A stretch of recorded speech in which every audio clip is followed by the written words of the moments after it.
నమస్తే అండి బోసుకుమారి. నేను ఒక అక్క గురించి చెప్తా. ఈమె పేరు తులసి చందు. ఈమె కరెక్ట్ గా హరిహర వీరమల్లు సినిమా ఇంకొక 2 గంటలు అంటే ఇంకో 4 గంటలు అనుకుంటా, 4-5 గంటలు రిలీజ్ అవుతుంది అనగా ఈమె వీడియో చేసింది హరిహర వీరమల్లు సినిమాకి సంబంధించి. ఈ సినిమా ఇంకో 4-5 గంటలు అంటే ఇంకా ప్రీమియర్ షోలు పడతాయి. మామూలు కొన్ని చోట్ల అయితే ప్రీమియర్ షోలు 2-3 గంటలు ఉంది, ఇంకొన్ని చోట్ల కొంచెం ఇంకో 3-4 గంటలు. అంటే ఏమైనా ఒక 3-4 గంటల్లో సినిమా రిలీజ్ అవుతుంది అనగా ఈమె చేసినటువంటి వీడియో ఎంత దారుణంగా పవన్ కళ్యాణ్ గారి విషయంలో దెబ్బ కొట్టాలని, పవన్ కళ్యాణ్ గారిని అంటే ఒక రకంగా చెప్పాలంటే ఆయన అధపాతాలనికి లేకుండా చేయాలని, పవన్ కళ్యాణ్ గారిని అసలు రాజకీయంగా భ్రష్టు పట్టించాలని. ఇంత సీన్ అయితే ఏమీ లేదు, కానీ ఎందుకు వాడుతున్నానంటే అట్లా అనుకుంటుంది. అంటే నేను ఏదో చేయగలను అనేటువంటి విధంగా అనుకుంటుందేమో తెలియదు. నేను న్యూట్రల్ జర్నలిస్ట్ అని చెప్పుకుంటుందేమో, బట్ న్యూట్రల్ జర్నలిస్ట్ అయితే నేను నమ్మట్లేదు కాదు, ఆ సమస్య లేదు దాంట్లో, అసలు అయ్యేది పనే కాదు. ఈమెకి హిందుత్వం అన్నా లేకపోతే భారతీయ జనతా పార్టీ అన్నా దానికి సపోర్ట్ చేసేటువంటి పవన్ కళ్యాణ్ గారు అన్నా వీళ్ళకి అలియుమాలి మంట. ప్లస్ కాంగ్రెస్ కి సంబంధించినటువంటి సింపథైజర్ గా కనబడుతుంది. ప్లస్ దీంట్లో ఈ అమ్మాయికి సంబంధించి నేను ఏమంటారంటే అంటే ఇప్పుడు పవన్ కళ్యాణ్ గారు సనాతన ధర్మం గురించి మాట్లాడుతూ ఉంటారు కదా, నేను మళ్ళీ ఒకసారి రిపీట్ చేసి చెప్తున్నాను. ఆయన హిందూ ధర్మానికి ప్రేమికుడు. ఒకసారి గుర్తుపెట్టుకోండి. సెక్యులరిజం ఓకే, సెక్యులరిజం అంటే ఏంటంటే హిందూయిజాన్ని కించపరుస్తున్నా కూడా, హిందూ దేవతలను కించపరుస్తున్నా కూడా, హిందూ విధానాన్ని నాశనం చేస్తాము అని చెప్పేసి మాట్లాడినా కూడా, అసలు హిందూ దేవుళ్ళు మీద కామెంట్స్ అంటే మామూలు కామెంట్స్ కాదు, భయంకరమైన కామెంట్స్. వాళ్ళ నమ్మకాన్ని అవహేళన చేస్తూ, దేని పడితే దాన్ని పూజిస్తారనేటువంటి అవహేళన చేస్తూ మాట్లాడుతూ మాట్లాడినా కూడా హిందువులు సైలెంట్ గా ఉంటే అది సెక్యులరిజం అవ్వదు. సెక్యులరిజం అట్లా ఉండాలి మీరు అంటారు, వీళ్ళు అట్లా ఎలా ఉంటారు? మరి అదే హిందువులు మిగతా సంబంధించినటువంటి వ్యక్తుల్ని దేవుళ్ళని అలాగే అంటే మరి మీకు బాధేస్తుంది కదా, అలాగే ఇలా బాధేస్తుంది. ఎవరి నమ్మకం వాళ్ళది. ఏ దేవుడు నిజం, ఏ విధానం నిజం అనేది అనవసరమైనటువంటి విషయం. ఎవరి నమ్మకాలు వాళ్ళవి. ఒకరినొకరిని గౌరవించుకోవాలి, అదే సెక్యులరిజం అవుతుంది అని చెప్పేసి ఇదే మనం చిన్నప్పుడు చదువుకుంది. ఇదే విషయాన్ని మళ్ళీ పవన్ కళ్యాణ్ గారు గుర్తు చేస్తే మాత్రం అది రాజకీయం, అది హిందూ విధానానికి సంబంధించి బుధాన్ని వేసుకోవటం, రాజకీయ ట్రెండ్ అని చెప్పేసి వీళ్ళు మాట్లాడతారు. వీళ్ళు ఏ రకమైనటువంటి జర్నలిస్టులు, వీళ్ళు ఏ రకంగా వస్తారనేది తెలియదు. అంటే అక్కడ అన్యాయం జరుగుతుందా లేదా, పవన్ కళ్యాణ్ గారు చెప్పింది నిజమా కాదా, ఇది మాత్రమే చెప్పాలి. అట్లా కాకుండా ఆయన హిందూ విధానం పైన వేసుకుంటున్నాడు, అది రాజకీయం కోసం వేసుకుంటున్నాడు, ఆయనకున్నటువంటి సామాజిక వర్గం కాకుండా ఇంకొక సామాజిక వర్గాన్ని దగ్గర చేసుకోవడానికి అట్లా మాట్లాడుతున్నాడు.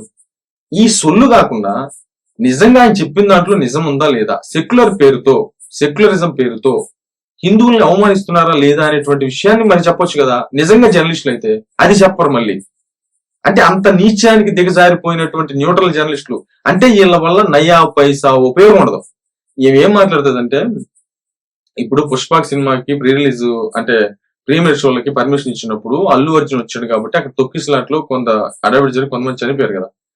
చనిపోయారు కదా, అప్పుడు రేవంత్ రెడ్డి గారు స్వయంగా అసెంబ్లీలో ఇక తెలంగాణలో ప్రీమియర్ షోలకి పర్మిషన్ ఉండదని చెప్పారు. కానీ పవన్ కళ్యాణ్ సినిమా హరిహర వీరమల్లు సినిమాకి సంబంధించి ఎందుకు ఇచ్చారు పర్మిషన్ అనేది ఈ పాయింట్ అడిగింది. దీంట్లో నేనేం తప్పు పట్టట్లేదు. ఎందుకనంటే ఇప్పుడు ప్రీమియర్ షోలకి పర్మిషన్ ఇవ్వను అని చెప్పినటువంటి అంటే మన రేవంత్ రెడ్డి సీఎం రేవంత్ రెడ్డి గారు మళ్ళీ ఈ సినిమాకి ఎందుకు ఇచ్చారనేటువంటి కోణంలో ఇక్కడ ఆవేశంలో మనం కొన్ని నిర్ణయాలు తీసుకుంటాం. దీన్ని నేను సమర్థించట్లా. ఇప్పుడు తులసి చంద్ అనేటువంటి ఆమె మాట్లాడినటువంటి మాట ఖచ్చితంగా వాస్తవం, కానీ నేను దానికి క్లారిటీ ఇచ్చేటువంటి ప్రయత్నం ఏం చేస్తున్నానంటే ఇప్పుడు ఆవేశంలో కొన్ని మనం నిర్ణయాలు తీసుకుంటాం. ఆ నేసేస్తాం, సంపేస్తాం, పొడిచేస్తాం అని చెప్పేసి ఏయో నిర్ణయాలు తీసుకుంటాం. నిజంగానే సంపేస్తాం, పొడిచేస్తాం, వేసేస్తామా? లేదు కదా. లేదు ఇంకొకరితో వీటితో నేను లైఫ్ లో మాట్లాడను అని అంటాం. మాట్లాడకుండా ఉంటామా? మరి అదే అంటే ప్రీమియర్ షోలను అడ్డుకోవాలి, అల్లు అర్జున్ గారిని అరెస్ట్ చేయమని చెప్పినట్టు సీఎం రేవంత్ రెడ్డి గారే గద్రాబాద్లు కానీ సెలెక్ట్ చేసినటువంటి పరిస్థితులు అయితే ఉన్నాయి. వాస్తవంగా ఇవ్వాల్సిన పని లేదు కదా. కానీ ఇక్కడ ఏంటనంటే ప్రీమియర్ షోలు అంటే సినిమా తీసేశారు, సినిమా తీసిన తర్వాత ఇప్పుడున్నటువంటి దరిద్రం ప్రకారం డబ్బులు అయితే విపరీతంగా ఖర్చు అవుతున్నాయి సినిమా తీయటానికి. అది క్లిక్ అయితే ఓకే, నో ప్రాబ్లం. సినిమా అంటేనే 2% సక్సెస్ రేటు, 98% సక్సెస్ రేట్ ఉండదు. అంటే డబ్బులు మాత్రం ఖచ్చితంగా పెట్టాల్సి వస్తుంది, వేలకు 100 కోట్ల రూపాయలు పెట్టాల్సి వస్తుంది. కానీ దానికి ఆ సినిమాకి సంబంధించి గ్యారంటీ ఉండలేదు. ఒకవేళ అంటే అట్లా పెరిగిపోయింది మార్కెట్. ఒకవేళ ఆ సినిమా క్లిక్ అవ్వకపోతే, ఏదైనా తేడా జరిగితే అసలు ప్రొడ్యూసర్ అనేటువంటి శాశ్వతంగా చచ్చిపోవడం ఇక సమస్య లేదు. ఇక ప్రొడ్యూసర్ గా రాజీనామా చేసేసి ఇంకా రోడ్డు మీదకి వచ్చేయడమే. అట్లాంటి స్థితికి వెళ్ళిపోయింది. 100 రోజులు సిల్వర్ జూబ్లీ ఫంక్షన్లు ఇవన్నీ లేవు కదా. ఫస్ట్ వారం రోజుల్లో పెట్టినటువంటి డబ్బు కనీసం అంటే కనీసం మాక్సిమం లాగేసేయాలి. ఇదే టార్గెట్. ఇంతే సినిమా ఇండస్ట్రీ అనేది ఇట్లా మారిపోయింది. కాబట్టి ఈ లాగేసేటువంటి క్రమంలో టికెట్ రేట్లు పెంచుకోవడానికి ప్రభుత్వాల దగ్గర నుంచి పర్మిషన్లు తీసుకుంటారు. లేకపోతే దాన్ని ఒక చట్టంగా చేసేయచ్చు కదా. ఇదిగో చారిత్రాత్మకమైనటువంటి సినిమాలకి, ఈ రకమైనటువంటి సెలెక్టివ్ గా ఉండేటువంటి సినిమాలకు మాత్రమే టికెట్ రేట్లు పెంచుతాం, మిగతా వాటికి పెంచమనేటువంటి విధంగా ఒక చట్టం తీసుకురండి. అదేం చేయలే, జీవోపాధి ఏం చేయలే. ఆయన మాట మాత్రం చెప్పాడు. కానీ మాట చెప్పిన తర్వాత ఇప్పుడు ప్రీమియర్ షోలు లేదంటే ఇక ఇండస్ట్రీ సర్వనాశనం అయిపోయినట్టే. అసలు ప్రొడ్యూసర్కి చచ్చిపోవడం చేసేది ఏం లేదు. కాబట్టి దాన్ని వెనక్కి తీసుకునేటువంటి పరిస్థితులు ఉన్నాయి. ఇది నా వర్షం. కానీ తులసి చందు అడిగినటువంటి క్వశ్చన్ లో ఖచ్చితంగా తప్పేం కాదు, అడగొచ్చు. కానీ ఈమె ఒక మాట మాట్లాడింది. ఏపీ తెలంగాణలో తప్ప ఏ రాష్ట్రంలో సినిమా చూడొచ్చు. అదే హైదరాబాద్ సినిమా ఇండస్ట్రీ అభిమానం, సినిమాలను వెంటనే చూడాలి అని చెప్పి ఆ క్రేజ్ నంతా ఈ రకంగా మొదట్లోనే ఎక్స్ప్లాయిట్ చేయడం కాదా, ఎలా పడితే అలా మాట్లాడుతూ రెచ్చగొట్టేలాగా మాట్లాడుతూ అవన్నీ సరిపోక డిప్యూటీ సీఎం గా ఉంటూ కూడా సినిమాల్లో నటిస్తూ భారీగా సంపాదిస్తున్నందుకు అభిమానుల్ని నమ్ముకునే రాజకీయాల్లోకి వచ్చి అభిమానులు ఏమైపోతారో అని కూడా ఆలోచించకుండా క్రేజ్ నంతా ఈ రకంగా మొదట్లో ఈ మాటనండి. ఇది మెయిన్. అభిమానులు నమ్ముకునే రాజకీయంలోకి వచ్చి అభిమానుల్ని లూటీ చేస్తున్నాడు ఈయనండి. ఒకసారి కాదా ఈ టికెట్ల దందా అని చెప్పి అనిపిస్తుంది. ఖచ్చితంగా అభిమానుల వల్లే స్టార్స్ గా ఎదిగి అభిమానుల్ని నమ్ముకునే రాజకీయాల్లోకి వచ్చి అభిమానులు ఏమైపోతారో అని కూడా ఆలోచించకుండా ఎలా పడితే అలా ఏం లేదు. ఇప్పుడు పవన్ కళ్యాణ్ గారంటే మామూలుగా ప్రతి నెల తమ శాలరీస్ లో తమ ఆదాయాల్లో డబ్బులు నెల నెల జనసేన పార్టీకి ఇచ్చేటువంటి విధానం అంటే అంత అభిమానం. అంటే ఒక 500 600 లేకపోతే 700 రూపాయలు టికెట్ కొనుక్కొని పోయి పవన్ కళ్యాణ్ గారి మీద అభిమానంతో ఒక ప్రీమియర్ అంటే ఒక బెనిఫిట్ షోకి వెళ్ళి ఆ బెనిఫిట్ షో చూసి వచ్చినందుకు వాళ్ళ జీవితాలు నాశనం అయిపోతాయట. ఏమో చెబుతుంది, నువ్వు వినాలి ఏమో చెప్పింది మనం వినాలిక అంటే ఇంకా ఉంది, చూద్దాం. రెచ్చగొట్టేలాగా మాట్లాడుతూ అవన్నీ సరిపోక డిప్యూటీ సీఎం గా ఉంటూ కూడా సినిమాల్లో నటిస్తూ భారీగా సంపాదిస్తున్నందుకు ఒక నటుడికి అతన్ని ప్రేమించే అభిమానులు కోట్ల రూపాయలు ఎదురివ్వాలన్నా అంటే ఏం మాట్లాడాలి ఇంకా చూడండి. అంటే ఇప్పుడు పవన్ కళ్యాణ్ గారి అభిమానంతో వెళ్ళి టికెట్ కొనుక్కున్నటువంటి వాళ్ళకి ప్రాబ్లం లేదు, ఎంజాయ్ చేస్తున్నటువంటి వాళ్ళకి ప్రాబ్లం లేదు. అదే విధంగా సినిమా ఇండస్ట్రీలో ఉన్నటువంటి హీరోలకు సంబంధించినటువంటి వాళ్ళందరికీ కూడా బెనిఫిట్ షోలకి వెళ్ళి టికెట్ రేట్ పెట్టుకొని వాళ్ళ అభిమాన హీరోకి సంబంధించినటువంటి హీరోని అంటే ఆ సినిమా చూసి ఎంజాయ్ చేయటం అనేది అది దానికి సంబంధించి ఏం కాదు. ఈమె ప్రతి సినిమాకి చేయాలి కదా. ఇలాగే ప్రతి సినిమాకి ఇప్పటికి ఎన్ని సినిమాలు రిలీజ్ అయినాయి, ఎన్ని సినిమాలకి చేసింది ఈమె వీడియోస్. ఇంకొక 4 గంటల్లో సినిమా 3-4 గంటల్లో సినిమా రిలీజ్ అనగా ఈమె వీడియో రిలీజ్ చేసింది. దానికి తోడు ఏమంటుంది ఇప్పుడు పవన్ కళ్యాణ్ గారు ఏది పడితే అది మాట్లాడుతూ అంటే మీ స్థాయి ఏంటి, మీ విధానం ఏంటి, మీ పరిస్థితులు ఏంటి నాకు అర్థం కావట్లేదు. పవన్ కళ్యాణ్ గారికి సంబంధించినటువంటి స్థాయిని పవన్ కళ్యాణ్ గారు ఏంటంటే ప్రజలు ఆల్రెడీ డిసైడ్ చేసేసారు. అంటే మీరు ఇప్పుడు ప్రజలను అవమానిస్తున్నట అంటే మీరు ఏదో తోపు అనుకుంటున్నారా జర్నలిజంలో, అది అర్థం కావట్లేదు టోటల్ గా. అంటే ఏంటంటే పవన్ కళ్యాణ్ గారు రెచ్చగొడుతున్నారు అంటారు. నేను ఇక్కడ ఒక భయంకరమైనటువంటి న్యూస్ చెప్తాను మీరు, ఒక లాజిక్ చెప్తాను. పవన్ కళ్యాణ్ గారు ఏది పడితే అది మాట్లాడుతూ రెచ్చగొడుతున్నాడు అంటున్నారు. ఎవరిని జనసైనికులు అభిమానులు రెచ్చగొడుతున్నాడు అని చెప్పేసి అంటున్నారు. నాకు తెలిసి పవన్ కళ్యాణ్ గారు ఏ రోజు కూడా అభిమానులు రెచ్చగొట్టలేదు, ఏ రోజు కూడా రెచ్చగొట్టలేదు. తనకున్నటువంటి అభిమాన బలాన్ని ఉపయోగించుకొని ప్రజలకు సేవ చేసాడే తప్ప, ఆ అభిమానులు ఇచ్చినటువంటి డబ్బులతోటి ప్రజలకు సేవ చేశాడు తప్ప, ఇప్పుడు అభిమానులు బెనిఫిట్ షోకి వెళ్ళి డబ్బులు తీసుకొని ఏదో చూస్తున్నారు. ఆ డబ్బులు పవన్ కళ్యాణ్ గారికి వచ్చిన రెమ్యునరేషన్ కానీ ఆయన తీసుకునే డబ్బులు కానీ ఎవరికి ఇస్తున్నారు అంటే తన రెమ్యునరేషన్ వదిలేసి సినిమా ఇండస్ట్రీ పరిశ్రమ బాగుండాలి, నిర్మాత బాగుండాలని చూసినటువంటి వ్యక్తి అది గుర్తురాడు.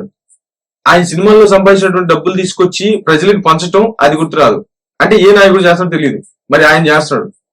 ఏ రోజు కూడా తన స్వార్థానికి అభిమానులు ఉపయోగించుకోలేదు, ఏ రోజు రెచ్చగొట్టలేదు. కానీ ఉన్నటువంటి అభిమానులను ఉపయోగించుకొని అన్నదానాలు చేయటం, రక్తదానాలు చేయటం, ఆక్సిజన్ సిలిండర్లు పంచేయటం, ఏదో ఆయన పుట్టినరోజులు వస్తే మామూలుగా ఇప్పుడు ఈ అభిమానులకు సంబంధించినటువంటి డబ్బులు ఏదైనా వస్తే మళ్ళీ ప్రజలకే కదా ఇస్తుంది. ఈ అభిమానులు ఉపయోగించుకొని కదా రోడ్ల సమస్యను సోషల్ మీడియాలో క్యాంపెయిన్ రన్ చేసింది. అట్లా ఎన్ని సమస్యలు ప్రభుత్వం దృష్టికి తీసుకెళ్లాడు, ఎన్ని సమస్యలు పరిష్కరించడానికి ముందుకు తీసుకెళ్లాడు ఈ అభిమానులే కదా. ఏ రోజు కానీ రెచ్చగొట్టి ఎవరిని కూడా రెచ్చగొట్టలేదు కదా ఆయన. రెచ్చగొట్టడం అంటే నేను చెప్తాను, నేనేంటి తెలుసా, మనల్ని ఎవడు ఏం పీకలేడు, రప్ప రప్ప రప్ప రప్ప తలలు నరుగుతాం, కత్తులు తీసుకొని మొత్తం బజార్లలో తిరుగుతాం, మేము వస్తే ఒక్కొక్కరిని చంపేస్తాం, పొద్దుగూకులు రప్ప రప్ప అయ్యిందిరా, చీకట్లో కన్ను కొడితే పని అయిపోవాలి, చంపేయాలి, మరి చంపేసి మనమే వెనక్కి తిరిగి వచ్చి ఏంది ఎట్ట జరిగిందని చెప్పేసి అడగాలి అని చెప్పేసి మాట్లాడేటువంటి మాజీ మంత్రులు, గాలి నా డాష్లు, ఏది ఇలా ఇప్పుడు వస్తున్నటువంటి వైసీపీకి సంబంధించిన నాయకులు మాట్లాడుతున్న మాటలు అంటే డైరెక్ట్ గా వైసీపీకి సంబంధించినటువంటి కార్యకర్తల్ని మీరు చంపేయండి అని చెప్పేసి వైసీపీ నాయకులు మనకి నూరిపోస్తుంటే ఒక్క వీడియో కూడా చేయలేదేమో. మీరు చెక్ చేసుకోండి కావాలంటే. రాష్ట్రంలో డైరెక్ట్ గా చంపేయమని మాజీ మంత్రులు డైరెక్ట్ వైసీపీ పార్టీకి సంబంధించిన నాయకులు చెప్తుంటే ఏది డైరెక్ట్ చంపేయమని, మరి అభిమానులను ఉపయోగించుకొని ప్రజా సమస్యల్ని అంటే ప్రభుత్వ దృష్టికి ప్రజల దృష్టికి తీసుకెళ్లేటువంటి వ్యక్తి ఏమో ప్రజలు రెచ్చగొట్టినట్టు తన సొంత డబ్బులు తీసుకొని, అంటే తన సినిమాలో సంపాదించి అంటే బెనిఫిట్ షోకి వెళ్ళి అభిమానులు చూస్తే ఆయనకి డబ్బులు వస్తాయి కదా, ఆ డబ్బులు తీసుకొచ్చి మళ్ళీ ప్రజలకి పెడితేనేమో అది రెచ్చగొట్టిన తనం. ఏది పడితే అది మాట్లాడతాడు. పవన్ కళ్యాణ్ గారికి ఉన్నటువంటి నాలెడ్జ్ లో ఈ సుమిత్తు కూడా ఈ తులసి చందు అనేటువంటి న్యూట్రల్ అని చెప్పుకొని ఎవరికి పడితే వాళ్ళకి సపోర్ట్ చేసేటువంటి ఆమె, అంటే వాళ్ళకి చెప్పినటువంటి వాళ్ళకి సంబంధించిన పార్టీకి సపోర్ట్ చేసేటువంటి ఆమె కూడా మాట్లాడేటువంటి మాటలో వినాలా లేదా? అసలు ఎందుకు అంటే ఇట్లాంటి వ్యక్తులు మాట్లాడేటప్పుడు ఎలా ఉంటదంటే ఆ ప్రూఫ్ అని ఈ ప్రూఫ్ అని ఉన్న కథ మనందరికి తెలుసు, మనకి ఏమో చెప్పిన కథ మనందరికి తెలుసు, కానీ ఆ ఫోటోలు ఆ వీడియోలు అవి పెట్టేసి ఏదో తీసుకొచ్చి సొల్లు చెప్తారు. మనకేదో వినంగానే నిజమే కదా అనిపిస్తుంది. అంటే అక్కడ వాళ్ళు రప్పరప్ప డైరెక్ట్ చంపేయమని చెప్పేదేమో రెచ్చగొట్టడం కాదు, దాని మీద స్పందించదేమో. ఇంకొక 3 గంటలు 4 గంటలు సినిమా రిలీజ్ అవుతుంది అనగా మరి వచ్చి వీడియో పెట్టింది అంటే మరి హరిహర దెబ్బ కొట్టడానికి కదా, అంటే ఇండస్ట్రీని దెబ్బ కొట్టడానికి కదా, సినిమాని దెబ్బ కొట్టడానికి కదా, సినిమా అభిమానుల ఆత్మస్థైర్యాన్ని దెబ్బ కొట్టడమే కదా, నిర్మాతలను దెబ్బ కొట్టాలనే కదా, కొంతమంది నోటికాడ కూడు తీసేయాలనే కదా. మరి అంటే ఎప్పుడైతే స్టార్ట్ చేసిందో వైసీపీకి సంబంధించి ఇంకా 3-4 గంటలు ఉందనగా వైసీపీ సోషల్ వింగ్ మొత్తం కూడా వీరమలకు సంబంధించి క్యాంపెయిన్, నెగిటివ్ క్యాంపెయిన్ రన్ చేసింది. అంటే అంతకు ముందే ఉన్న కరెక్ట్ ఇంకో 3-4 గంటలు ఉంది అనగా ఉధృతంగా స్టార్ట్ చేసింది. కరెక్ట్ గా ఆమె స్టార్ట్ చేసినటువంటి టైంలోనే. అంటే వీళ్ళంతా వింగ్ ఏందో ఏంటో అర్థం కావట్లేదు టోటల్ గా. మరి ఏమైతే చూద్దాం, ఇది నా అభిప్రాయం.